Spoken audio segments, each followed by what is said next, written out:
We're in a season of wanting a family and thinking about, what kind of parents we want to be for our kids. Naturally, because we want kids, and that was something that was a big thing that brought us together with our values, was just thinking about, hey, the kids we raise, how do we kind of want to raise them, being biracial and things of that nature. I'm a big proponent of like making sure that they feel true to themselves, right? Like instilling them that they're going to experience different things. It's not about trying to fit in here or fit in there. I think it's important to celebrate like your culture. And we want to kind of share with them, like both from my side, the Caribbean side, and from your side, the Korean side, like I want them to kind of understand the richness of their culture. I want us to be able to like visit those areas so they can see it, right? And I think that's extremely important to pass on. There's a lot of things that people might run into because we don't know like what our kids will come out looking like, right? They could be on the more fairer side or they could be on the darker side. And we understand that even adds even additional complexity to how they're viewed across different communities.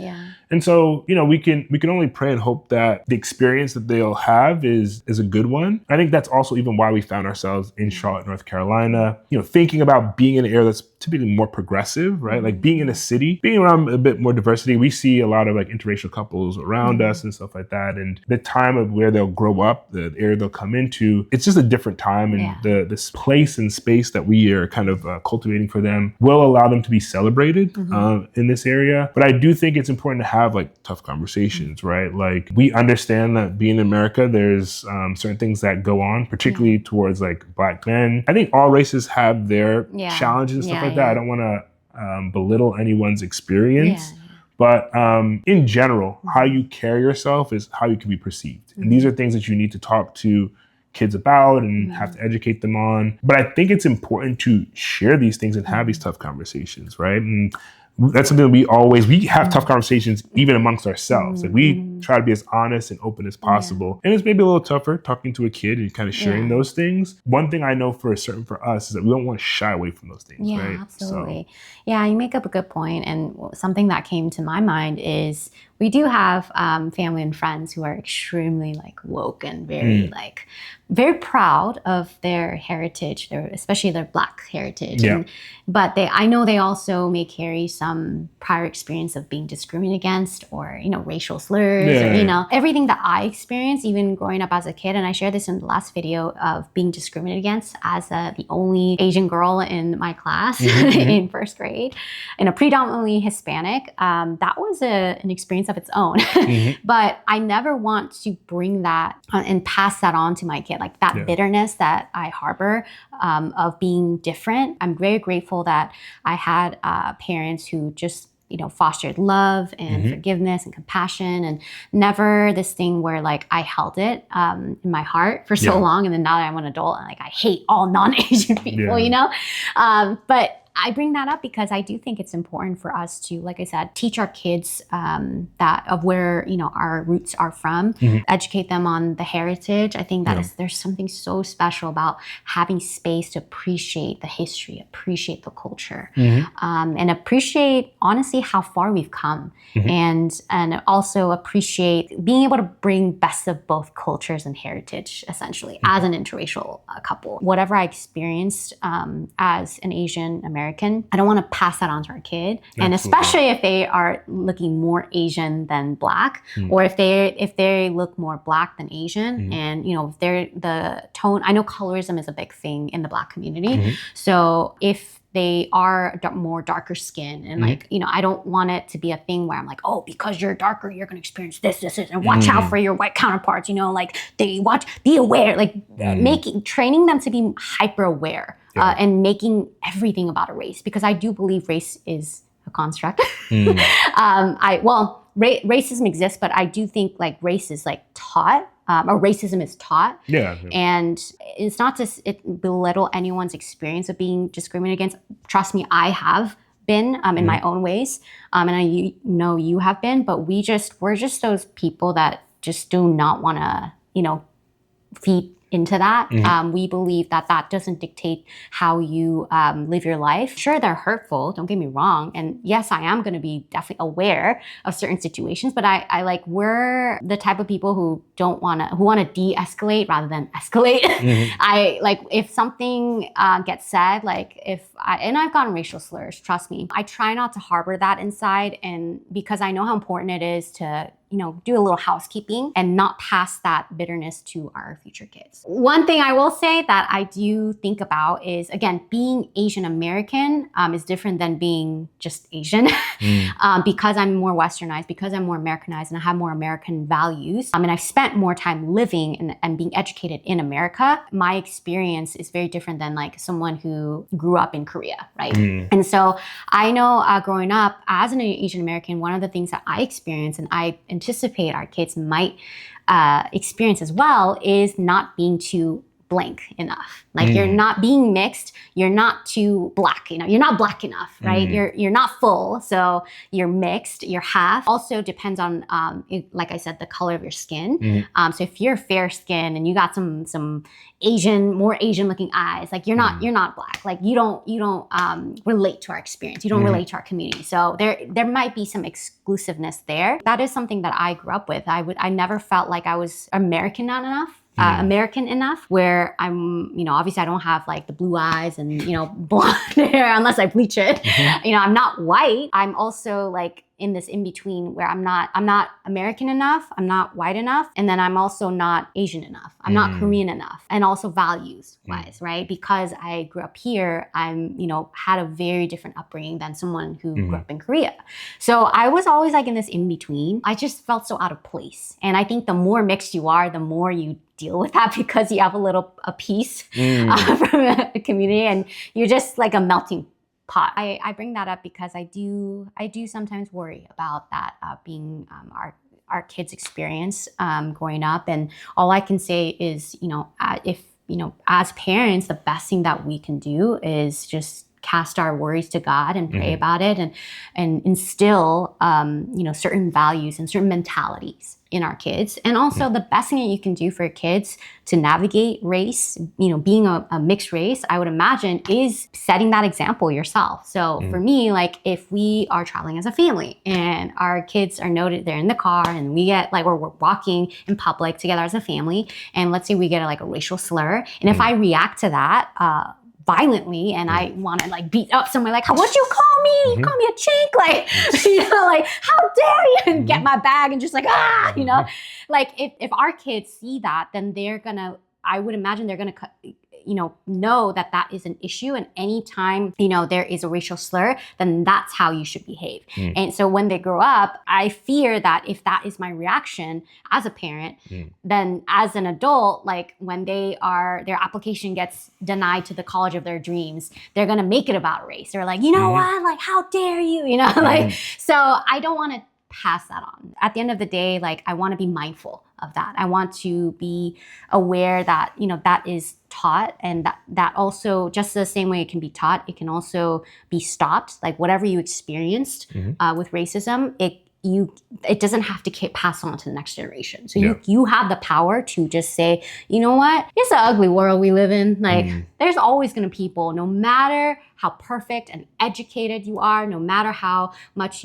how well you carry yourself, there's always going to be that hater that just wants to see you burn, like, then at the end of the day, there's nothing you can do. And all you can do is protect your peace and not feed into that. Like, I don't know. I refuse to feed into that because it's my energy being wasted, and like, I'd much rather save that energy to be a better parent or a more emotionally resilient and intelligent parent to our kids.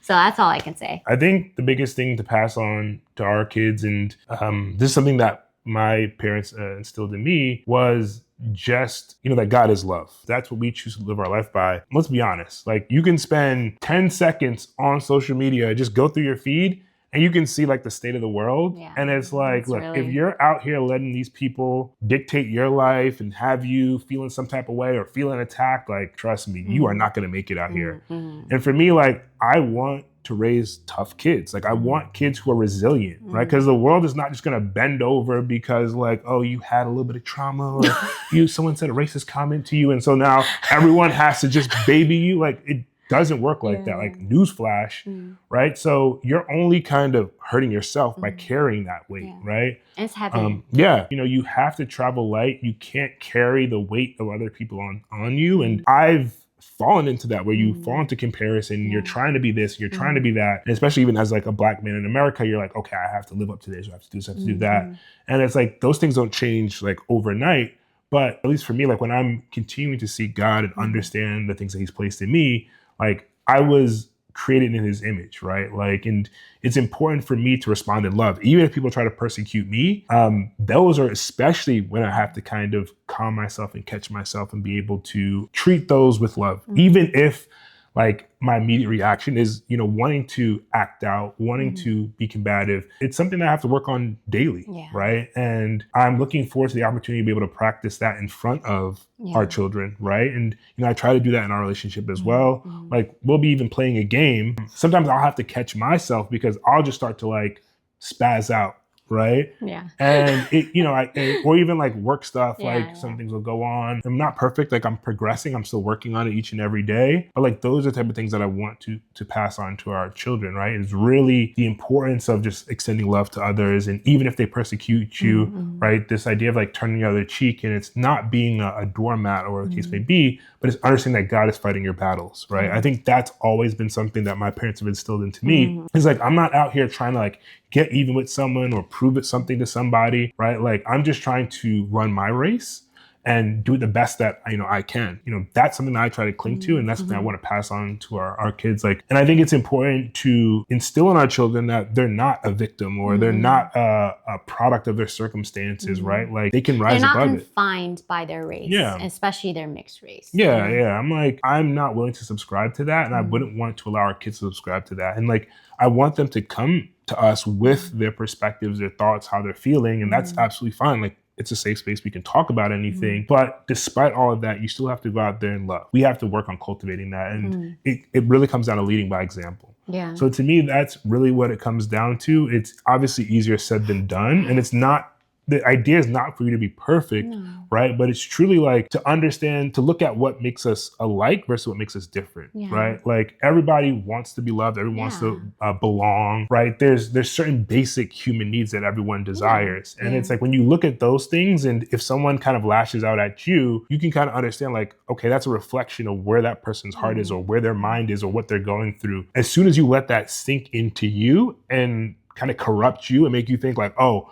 yeah, it's every man for himself out here. And like, I got to protect myself and this and that. And people are trying to come up against me. As soon as you flip over there, it's like, you're done for. It's like an internalized oppression. I think anytime someone says something or like a comment or like, perceives our interracial relationship or, a certain way, I always feel like it's like a projection of their own insecurities or their internal oppression that they have. Best thing that we can do as parents of future biracial kids, or even like if we were to consider adoption or surrogacy, race is going to be part of our baby's, experience and identity. But at the same time, we don't want them to be confined by it. We don't want them to be limited by it, though it is a factor in shaping an experience. It's very important to make space for acknowledging that it is a factor. And there are going to be spaces where race and, potentially gender might be a multi-layered, like an intersectional experience for them, but they don't have to feed into that as like a victim. Like they have authority and power from God. And I think at the end of the day, like for us, like it's, all about love. I just want our kids to understand that at the end of the day, no matter how much, hate they may experience or discrimination they may experience or exclusion they may experience as being part of both worlds, I just want them to, I know it sounds cheesy, but like kill them with kindness. And any racist people or any people who disprove of their identity as a mixed baby, I just want them to kind of kill them with kindness. Like be so kind and be so wholesome that it just like, what else are you going to do against like a harmless, wholesome person? Like you don't have to feed into it, right? I pray and I hope that God can prepare us to parent our kids that way where they don't have to react adversely to hate. And the best way they can kill hate is with, again, cheesy, but with God's love, right? At the end of the day, like, be love and like give them mercy and grace and be so kind and loving that it almost like throws the haters off balance. They're like, wait, what'd you say to me? You know, like, excuse me, you want to buy my groceries after I called you a racial slur? Like, I just hope that for a kid. I say that because I'm trying to do that for myself right now before kids. Like, I don't want to wait until we have kids to start practicing that. I truly just want to like cultivate that, embody that myself with you, you know, just as an individual. Is just how can I kill them with kindness? How can I just be an embodiment of God's love and mercy and grace? And at the end of the day, like, we all want to be loved and appreciated and accepted. And that's a very we're all human. Like, doesn't matter the color of your skin or where you came from. Wait, what's that song? I don't care where you're from, what you do. As long as you love me. As but I don't know. long as you love me. But I don't know, he didn't say anything about race, does he? No. I was like, wait a second. But like, I think of that song. I like, doesn't matter where you're from. Yeah. It only matters where you're going. Yeah. I like it. I like it.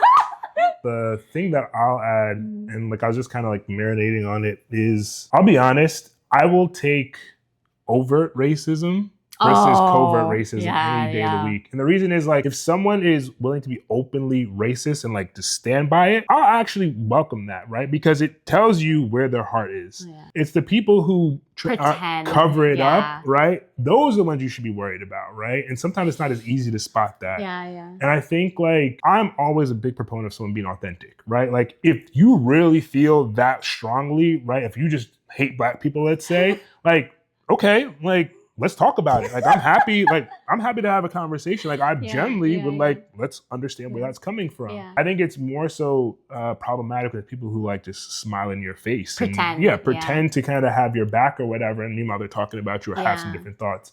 So, you know, I say that because a lot of people will have these like clear signs of racism expressed towards them. And I know it's easy to kind of want to react and stuff like that, but you really have to think about where that person is. And it's hard, right? It's hard to be like, you know, I don't know what that person has experienced, what they've seen, you know, the household that they were raised in, but it is very telling. It tells me a lot around like, man, I can't imagine what your day-to-day life looks like if you're carrying that much hate towards people you don't really even know, right? I think like, my heart breaks for them. Yeah, like, I'm just at the end like, of the day, it makes me angry in the moment, but afterwards, like letting it like kind of marinate, I do feel really bad. My heart breaks for people like that because you're so consumed by this desire to hate people that, like you said, people you don't know, people you don't even want to get to know, right? And that's what you want to do with your energy and time. So my heart breaks for them, and all we can do is extend prayers. Easier said than done. But that is something that we're always trying to be mindful of. But stay encouraged to all the people who are in interracial relationships and marriages. And even if you're not, I would love to hear your thoughts and experience. We'd love to learn and understand things, and you know, use the comments to connect with us, and that's how we actually even got this topic to begin with. So. And also, if you are interracial parents already, we would love to get some tips and advice on how to navigate this. I would love to learn and try to be better for our future kids. So that's all about. You guys. All right, till the next one. Till next time.